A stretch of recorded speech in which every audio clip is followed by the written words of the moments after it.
Así como están, hermanos, en esta mañana, les voy a pedir que abran sus Biblias en el libro de Primera de Corintios. Thank you, Jesus. Primera de Corintios. Vamos a leer el capítulo 15. Y Dios bendiga a cada una de las personas que pudieron llegar en esta mañana. Sí, Señor. Muchas veces el frío, hermano, nos quiere mantener allá en la cama, ¿verdad? Acostaditos. Nos arrulla, dicen. Pero aquí estamos, y estamos en el mejor lugar en esta mañana. Y él dice, miren lo que dice, hermanos, el capítulo de 1 Corintios 15. Vamos a leer el versículo 58. Y quiero que, a mí me gusta que si toman notas, hermanos, tomen notas de esta palabra. Dios me permitió, o que me permite traer en esta mañana, el tema se llama Guarda tu lugar firme y constante. Guarda tu lugar firme y constante. Mire lo que dice. Así que, hermanos míos amados, estad débiles y con falta. ¿No dice así? Dice, estad firmes y constantes. Si quieres crecer, puedes. No dice así tampoco. Ay. Yo veo que sí están despiertos. Dice, así que estad firmes y constantes. Dice, creciendo en la obra del Señor. No la obra que tienes en tu trabajo, no la obra que tienes allá, un proyecto que estás a lo mejor iniciaste, sino que dice en la obra del Señor. Siempre. Dice, sabiendo que vuestro trabajo en el Señor no es, ¿cómo dice? No es en vano. No es en vano. Y miren, hermanos, claramente, como les decía, guarda tu lugar y estar firme y constante. Sabe que de repente llegan los problemas, y cuando llegan los problemas te preguntas, pero si estoy sirviendo a Dios, si estoy pagando mis diezmos, o estoy siendo fiel a Dios, o antes no buscaba como ahora lo estoy buscando, ¿y por qué me llegan los problemas? Sabes, hermanos, que el enemigo es bien astuto. El enemigo sabe de que cuando entre más tú busques, él va a decir, a este yo tengo que me voy a empezar a preocupar por él, porque sabe el enemigo de que un tiempo pertenecías a él, o que un tiempo tú estabas como dicen, como camarón que durmiente, que dice, se lo lleva la corriente. Y cuando estamos dormidos, el enemigo llega y nos quiere ver cómo nos tumba, amén. Pero mire, la palabra de Dios claramente dice, así que, hermanos míos amados, dice, estad firmes y constantes. Y la palabra firmes ahí, saben de que nadie puede servir a Dios estando débil, estando sin fuerzas. Y las fuerzas, y cada soldado cuando va a la guerra, de repente se siente que va pasando por esos momentos de debilidad. Pero por eso en el libro de Gálatas dice, sobrellevar los unos las cargas de los demás. Cuando de repente usted se dice, yo hermano Walter, yo ya no sé cómo más seguir, no veo cambio en mi hogar, o no veo cambio en mi esposo, o viceversa, o no veo estas cosas que estén pasando. Yo te digo una cosa, continúa trabajando, continúa. Por eso Pablo dice, yo quiero que sigas firme en lo que has creído, firme en lo que has puesto tu mente, tu mirada. Sí, Señor. Y cuando digo mirada, el libro de Colosenses dice, pone tus miradas en las cosas celestiales, no en las cosas terrenales. Las cosas terrenales, hermanos, es pasajero, todo pasa. Sí, Señor. Y desvanece, pero cuando ponemos nuestra mirada en Cristo Jesús, ahí sabemos que tenemos victoria, amén. Sí, y por eso la palabra está firmes y constantes. Y cuando nos habla de constantes, hermanos, ¿qué nos está diciendo? No podemos decir hoy sí, mañana no. Porque entonces en la palabra de Dios nos compara como las olas del mar, que vienen un día hasta arriba, un día hasta abajo, y va subiendo. Entonces no, hermano, no podemos ser como dicen en inglés, the roller coaster, las ruedas, ¿cómo le llaman? Las ruedas de la montaña. De que un día estás allá arriba, el otro día estás abajo, sino que Dios quiere que constantemente. Y por eso tenemos que estar firmes y constantes. ¿Saben que Dios siempre campeona? ¿O Dios siempre llama campeón a aquel que es menos indicado? Dios siempre le da triunfo al que la gente menos se lo imaginaría. Dios siempre llama a aquel que la gente le dice, no, él es el desválido, o él es el desamparado, o él es el rechazado, el que nadie lo mira. Pero Dios dice, la palabra de Dios claramente dice, Dios ha llamado al débil de la tierra. Oiga, ¿para qué? Para avergonzar a aquel que se dice sabio, aquel que dice, oh, pues yo tengo tanto estudio, es a mí que me pertenece. Pero Dios llama al más aquel que se mira débil, al pobre, o llama a aquel menesteroso para hacerlo grande. Amén. Amén. Saben que cuando Dios llamó a David vino a vencer a Goliat. Pero ¿quién era David antes de haber vencido a Goliat? En un momento cuando Samuel llegó a llamar a David, porque Dios le dijo, necesito, y oigan hermanos, dijo, necesito que vayas inmediatamente a la casa de Isaí y vas a ungir al que yo te diga. Y de repente, como la palabra de Dios dice, que el hombre mira el exterior, o lo que está por fuera, pero Dios mira lo que está por dentro. Tú puedes ser, no, pero es hermano Walter, es que yo no soy capaz de ponerme a predicar, o yo no soy capaz de hacer algo en la iglesia, porque mucho menos, a mí no me gusta estar enfrente del público. Muchos al tomar el lugar ahí se ponen como, ¿qué voy a hacer o cómo voy a actuar? A mí me pasaba eso, ¿saben? Yo empezaba cuando me llamaban a mí, cuando estábamos en la universidad tomando teología, yo decía, ojalá que no me vayan a pasar a mí, especialmente en frente de tantos estudiantes. Y miren hermanos, y cuando me pasaba, y empezaba a sudar, decía yo, el aire acondicionado, aunque el aire estuviera bien frío, yo estaba sudando. Y pasa eso, pero saben que cuando entre más lo haces, más empiezas a vencer eso, pero no es que uno lo venza, sino que Dios te empieza a darte la autoridad y las fuerzas para poder vencer. Amén. Y David, hermanos, cuando fue llamado, fíjense que David, en el caso de David podemos decir, un pequeño contra un grande, un chico contra un gigante. Saben que David supo esperar aún cuando ya había sido ungido como el rey de Israel. Supo esperar. ¿Qué nos habla la palabra de Dios a nosotros? Que David, saben que fue ungido como rey, pero le tocó huir a las cuevas mientras que Saúl lo andaba buscando para matarlo. De repente cuando apareció, hermanos, y de repente así como vemos esto, que David venció a Goliat. ¿Saben que nuestro Goliat es el peldaño que tú tienes que pasar para ser alguien más grande? El problema el cual estás pasando es el problema de que Dios permite el problema para que a través de ese problema tú vengas a madurar mejor de lo que eres y ser una mejor persona. Pero si no pasamos ese problema, ¿sabe que seguimos como aquel carro que se atascó en la arena y está patinando y patinando, y hermanos, ¿de por qué no paso de aquí? Y yo te preguntaría, ¿ya pasaste el primer problema? Y si no lo has pasado y sigues, y ese problemita ¿cómo te dice? Explotas, ese problemita te hace que pierdas el temperamento, la pierdas y entras en temperamento. Entonces Dios sigue diciendo, ¿sabes qué, mijo? Te sigo poniendo la misma prueba, te sigo poniendo la misma prueba. Y Dios aún nos permite que pone personas, de que no nos van a llevar bien.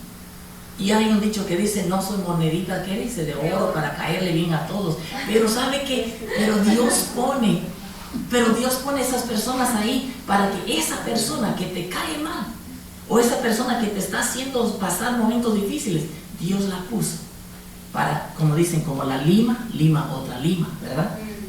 O saca el filo o quita las cosas que no están bien. Y Dios nos lo hace así. Y en David era un muchacho joven, pastor de las ovejas, cuando fue llamado como rey, que lo ungió, desde que el momento que llegó Samuel a buscar a la casa de Isaí, el primerito que vio fue a Eliab. Y cuando lo vio dijo, seguramente este es por su estatura, se miraba fuerte, robusto. Pero Dios le dijo, no, ese es el que yo quiero. Sino que empezó a buscar al otro. Terminó con todos, y ya después dijo, ¿estos son los únicos? Y le dijo, no, pues tenemos uno allá, el que es el menos indicado. Él está cuidando las ovejas. No, ese no te preocupes.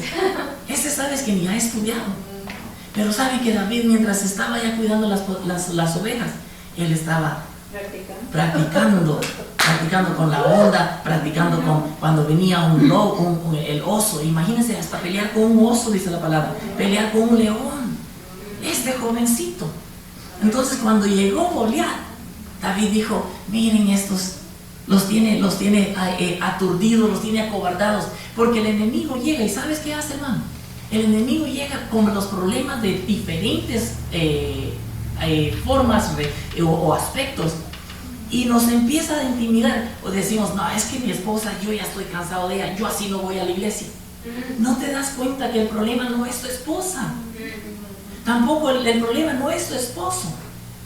Dios permite el problema porque quiere que tú vengas a ser consejero en el futuro para alguien que solo está pasando el problema. Pero dices: no, es que esto no fue para mí. Y si el pastor, si el hermano Walter supiera los problemas que yo voy pasando, que si solamente se pusiera en mis zapatos, entonces entendería. Hermanos, yo no necesito entender. Yo lo que sí entiendo es de que la palabra de Dios dice: cuando vayas pasando, no digo por si te dejo pasar, no, cuando vayas pasando por el fuego, en otras palabras, cuando vayas pasando esos problemas que ya te hacen que se quiebre, que venga el divorcio a tu hogar o algo, recuérdate que yo estoy contigo. Y por eso la palabra de Dios te dice: guárdate firme, guarda tu lugar, no pierdas ¿cómo dices? Los estribos, no los pierdas. Tú mantente en tu lugar, aunque veas de que no ves, que está lloviendo y que no ves la luz. Siempre dice la palabra de Dios: en la noche será el llanto, pero en la mañana será la gloria. Y por eso, hermanos, tenemos que entender la palabra de Dios, que cuando Pablo dice en los Corintios, les escribe: estar siempre constantes y siempre estar firmes. A David Dios lo llamó para eso. Pero saben de que David pudo haber dicho: oye, Señor, ¿será que Samuel se equivocó? Porque yo soy el rey de Israel, pero ando aquí huyendo. Más bien me tienen que traer comida, más bien tienen que venirme a ver aquí en las cuevas, cuando yo soy que debería estar allá. Miren, ese espíritu de orgullo no dejó que tomara espacio sobre David. Muchas veces dejamos que el orgullo venga y decimos: si ella no me pide perdón, pues yo me quedo aquí. O si él no cambia, yo tampoco cambio. ¿Qué sabe, hermano, si Dios dice: mi hija o mi hijo, yo quiero que empieces a cambiar tu actitud? Empieza a quitar ese espíritu de arrogancia, ese espíritu de orgullo. Doblégate. Dice la palabra: el que se humilla, ¿qué pasa? Dios lo levanta. Y el que se levanta, ¿qué pasa? Dios lo humilla. Sí, Señor. Cuando digo de esto, me recuerdo de aquel pianista, el violinista, que cuando vio la multitud dijo: wow, hoy sí voy a dar un buen show, dijo. Y el maestro le había dicho: no estás listo todavía. Pero él quería, hermanos, él quería. Y pasó, miren, con esa arrogancia, y agarra su violín y empieza a tocar, y estaba bonito lo que estaba tocando, pero no recibió el aplauso de la gente como él esperaba. Y ya se bajó con una cara diferente, y la viejita que estaba enfrente le dice: hijo, si hubieras subido como bajaste, hubiera sido diferente. Y Dios nos dice lo mismo. Si quieres que tu hogar cambie, si quieres que las situaciones, las circunstancias cambien, tú tienes que cambiar primero. Muchas veces decimos: pero es que si él no cambia. ¿Sabe que un error que nosotros, y la pastora, voy a decir esto, la pastora me confirmó un mensaje que me vino en esta mañana mientras oraba acerca del hogar cristiano. Hasta le iba a decir, pero el otro domingo lo trae nuestra hermana Miriam, pero es ese mensaje que Dios me dio, el hogar cristiano, donde habla del esposo, de la esposa y los padres, cómo debemos de tratar a los hijos. Yo les digo, hermanos, yo empecé a escribir y dije: Señor, pero este no es el mensaje que yo quería, y miren, y empecé a escribir. Pero este mensaje que Dios me dio era para ahora, y ese mensaje Dios, porque Dios nunca me va a dar algo empezado y dejárselos: no, Señor, y que sigue, sino que lo quiero concluir. Entonces les voy a traer ese mensaje. El hogar se llama el hogar cristiano, ¿ok? Pero miren, hermanos, David pasó por tantas cosas, pero aún él no dejó que el orgullo le ganara. Y sino que aún cuando le entregó en una cueva, así estando escondido, y cuando Saúl llegó a esa cueva, ¿saben qué pasó? Que le dijeron todos los demás: hoy es tu tiempo, David, hoy Dios te lo ha entregado. ¿Y qué dijo David? Cuando él no quería, pero dijo: ¿saben qué? Solo le voy a cortar una parte de su vestidura para que sepa, de su manto. Y cuando ya salió de la cueva, le dijo: mi Señor, mira, yo pude haberte matado. Pero ahí Saúl le comprendió de que David no quería el mal para él. ¿Y qué le dijo? Pero David dice esas palabras: ¿cómo yo podré tocar al ungido de Jehová? Y muchas veces, hermanos, hablamos mal de una persona que no deberíamos de hablar. O muchas veces hacemos cosas que no deberíamos de hacer. Cuando alguien llegue a tu vida, tú debes de tratarlo de lo mejor, porque Dios de esa manera viene a nosotros. ¿Cómo tú te piensas ganar a alguien si tu carácter no ha cambiado? ¿Cómo tú piensas llenar la iglesia, supongamos? Pero si tú tienes problemitas aquí y allá. Tenemos que aprender a que Dios cambie nuestro carácter, cambie todo dentro de nosotros para Amén. ser mejores personas. Amén. Amén. Y después miren lo que dice 1 Corintios 1:27, dice: en cambio, dice, Dios eligió lo que el mundo considera ridículo. 1 Corintios 1:27 al 28. Yo estoy leyendo en la Nueva Traducción Viviente, pero dice: en cambio, Dios eligió lo que el mundo considera ridículo para avergonzar a los que se creen sabios, dice. Y escogió cosas que no tienen poder escogió cosas que no tienen poder para avergonzar a los poderosos.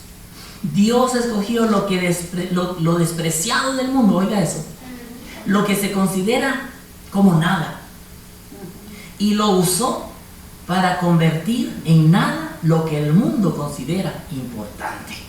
Lo que el mundo considera importante, hermanos, no tiene importancia. La importancia es que donde ponemos nuestra mirada. Nuestra mirada la tenemos que poner en nuestro Dios Padre. Amén. Amén. Después también les quiero hablar acerca de Gedeón. ¿Recuerdan a Gedeón? No sé cuántos han leído la historia en el libro de Jueces. Gedeón, hermanos, dice que llegaban los medianitas a invadir su tierra, a robarles su ganado, a robarles su comida, a robarles lo que habían cultivado. Y Gedeón dice que en un momento Gedeón estaba más bien escondiendo. Oigan esto, no dice que estaba valiente ahí sosteniendo la comida y con las manos así: a ver quién me va a pelear. No, Gedeón estaba escondiendo la comida de lo que habían cultivado. Pero en ese momento Dios le dijo: hombre valeroso, hombre de valor, yo te he llamado. Y Dios usó a Gedeón, mis hermanos. Y dice que los soldados de Gedeón fueron reducidos casi que a nada. Dios le dijo: vas a ir a pelear con los medianitas. Y saben que Dios le dijo: escoge a tus hombres. Y dice que agarró a 32,000. Oigan esto. Escogió a 32,000 hombres, soldados, para pelear. 32,000 son bastantes, hermano. Pero ¿saben contra cuántos le tocaba pelear? Contra 135,000. Estás hablando era como arriba de la tercera parte, un poquito más. En otras palabras, unos 5 peleando contra unos 50. Imagínense, o 100. Y dice que Dios le dijo: en la era de Gedeón había un problema. Y eso era la crisis de la energía espiritual. Ellos se sentían que no podían vencer. Pero ¿sabe qué era lo que los había llegado a esa energía espiritual, esa economía espiritual? Porque ellos habían servido a otros dioses. Y Dios dice que no puedes. Dios dice que es un Dios celoso. Y de repente Dios nos pasa por las pruebas, hermanos, o por las tormentas. Y no hay defensa. ¿Sabe por qué? Porque estamos haciendo cosas que a Dios no le agradan. Pero en el tiempo de Gedeón, dice que Gedeón dice Dios lo usó para traer un avivamiento espiritual. Dios usó a Gedeón como el valiente cuando era uno de los más débiles. Era el menos indicado, era el menos imaginado. Y así como la historia en la palabra de Dios que dice que escogió 32,000 soldados para pelear a 135, Dios le dice a Gedeón en el libro de Jueces, capítulo 7, el versículo, Dios dice 2 al 3, dice: entonces el Señor dijo a Gedeón, tienes demasiados guerreros. Oiga, yo le hubiera dicho, si yo soy Gedeón, le hubiera dicho: Señor, ¿ya te diste cuenta? Yo que hiciste bien la suma, sumaste cuántos tienen ellos contra mí y me estás diciendo que yo tengo demasiados. Y dice que Gedeón pudo haberle contestado, donde le dijo: oye, Gedeón, tienes demasiados guerreros contigo. Y dice, entonces dice: si dejo que todos ustedes peleen contra los medianitas, los israelitas se jactarán ante mí que se salvaron con su propia fuerza. Y sabe que por eso Dios de repente nos deja pasar por pruebas donde nos sentimos que ya tocamos tierra. Pero sabes que en ese momento Dios quiere saber a dónde está tu fuerza, en quién estás confiando. ¿Estás confiando en la economía? Señor, mi cheque no me alcanza y tantos biles que hay que pagar. En ese momento, dile: gracias, Señor. Y saben que en esos momentos es cuando hacemos: hoy, Señor, ¿cómo yo voy a pagar los diezmos? Empezar primero a sacar a la comida, la luz, el carro, la aseguranza, la renta, y decimos: oh, ya solo me quedó tanto. Sabes que no trabaja así, y esa es la suma mal que hacemos todos cristianos, que no todos cristianos, algunos, pero sabe que cuando dices: no, voy a sacar el diezmo primero, y ya después que sacas el diezmo empiezas a decir: ok, la renta, el carro, la luz, esto y esto, y te vienes a dar cuenta que tienes hasta de más. Amén. Sí, pero sí. Cuando dejas a Dios de último, a Dios no le gustan las obras. Y aquí, mire, ¿por qué digo esto? Porque entonces dice que Gedeón fue a pelear, y cuando le dice: tienes demasiadas gentes, y el pueblo se va a jactar pensando que ellos fueron, dice: a todo aquel, dice, por lo tanto dile al pueblo, a todo aquel que le falte valentía. ¿Cuántos de esos hay aquí? Aquellos que le falta valentía, dice, que le falta ánimo, que le falta fuerzas, que tiene temor. ¿Sabe que yo puedo ser un Señor? A mí me falta, yo quiero más. Yo quiero más fuerzas de ti. Sí, Señor. Y mire, ¿y sabe qué hizo Gedeón? Él había dicho: no, yo creo que no me van a dejar todos. ¿Sabe cuántos se fueron de 32,000? Se fueron 22,000. Ya quedaron solamente 10,000. Entonces ahí sí me imagino que Gedeón se debe haber rascado la cabeza y decir: ¿cómo voy a vencer a 135,000 si yo solamente soy 10,000? Pero miren cómo trabaja Dios de bonito, hermanos. Que Dios le dice: Gedeón, yo creo que al siguiente día está tocando la puerta. Gedeón, oye, tienes muchos guerreros. ¿Cómo, Señor? Tienes muchos guerreros. Señor, Él te dice: mira, déjame hacer yo el trabajo por ti. Déjame yo contar los que voy a pelear. Porque yo creo que tú no los estás contando bien. Y dice: ¿quién es el que mira de arriba, hermanos? Que mira todo, sus ojos pasean por todo, sí, y ven todo. Amén. Y Dios ya sabía quién tenía la victoria. Pero ¿sabe qué le dice? No, ¿sabes qué? Te voy a hacer una prueba más. Y yo en eso, hermanos, me pongo a pensar: mire, le dijo: por tanto, dile al pueblo, a todo aquel que le falte valentía o que tenga miedo, que abandone este monte y se vaya a su casa. Corrieron todos. Gracias, Gedeón, por considerarme, pues tengo familia. Dice: así que 22,000 de ellos se fueron a sus casas y quedaron solo 10,000 a pelear. Pero mire, dice el 7:4, dice: pero el Señor le dijo a Gedeón: todavía son demasiados, hazlos descender al manantial. Oiga, y Dios nos prueba, hermanos.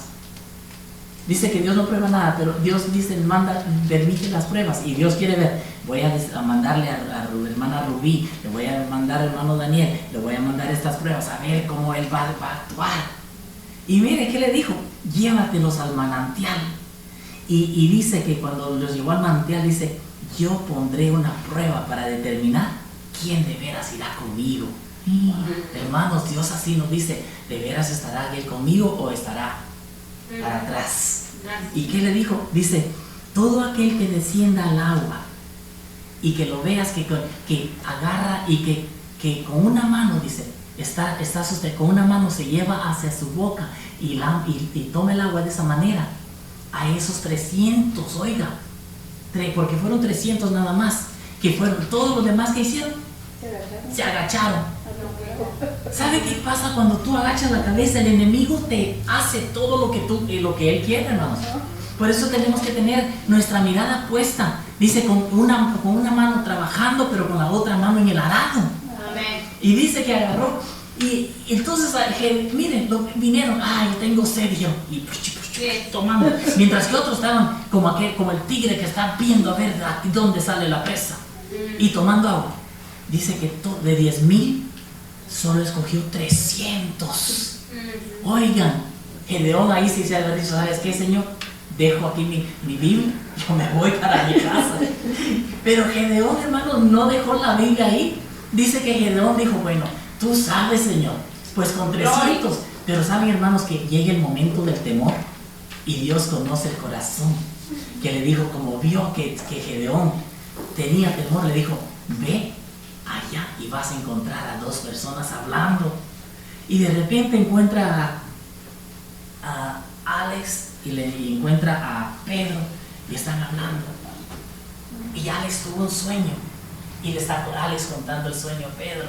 Estoy poniendo nombres, interpretaciones así. Y saben que le dice, tuve un sueño y soñé de que estábamos, esta cosa se venía y que nos aplastaba.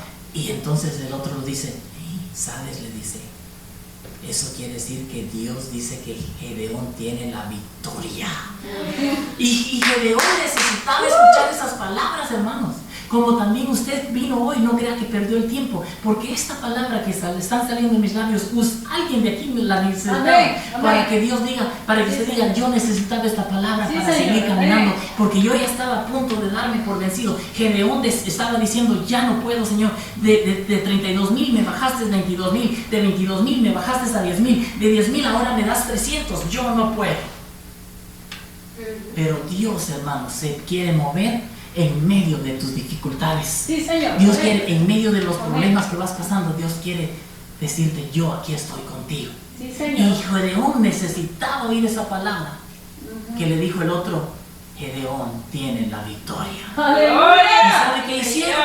Sí. Que dice cuando le dijo, cuando yo toque el cuerno, dice, y cuando el otro, cuando yo saque mi espada. Y dice que en su mano izquierda llevaban la antorcha, no la bajaban. La palabra de Dios dice que es luz en medio de las tinieblas. La palabra de Dios dice, yo soy el camino, la verdad y la vida. La palabra de Dios le dice, aunque vayas pasando por pruebas, yo estoy contigo. Sí, la palabra de Dios dice, no temas ni desmayes, porque yo, Jehová, no te desampararé. Amén. Lo que tocó nuestra hermana Valeria en el Salmo 91. Jehová te dice, el que habita el abrigo del Altísimo morará bajo la sombra del Omnipotente. Yo diré a Jehová, y creo que Gedeón ha de haber dicho esas mismas palabras, yo diré a Jehová, Jehová, tú eres mi fortaleza, tú eres mi escudo, tú eres mi pronto auxilio en toda tribulación. Amén. ¿Y qué pasó, hermanos? Que dice que cuando sonaron cuando soltaron, quebraron los cuernos, dice que el pueblo se espantó y se empezaron a pelear el uno contra el otro y se mataron todos. 132,000. Imagínense. Y podemos decir, Dios es el que hace nos da la victoria. Dios es el que nos da las fuerzas. Amén. Y quiero concluir con eso, con esta palabra que dice, creciendo siempre en la obra del Señor a pesar de los momentos difíciles. Sí, Señor. Y yo me pregunto, ¿has venido creciendo o sigues en el mismo lugar? Dios no nos quiere en el mismo lugar. Amén. Dios quiere que vayamos avanzando en su reino. ¿Sabes que cuando Moisés dice que murió? Antes de morir Moisés, Dios escogió a Josué.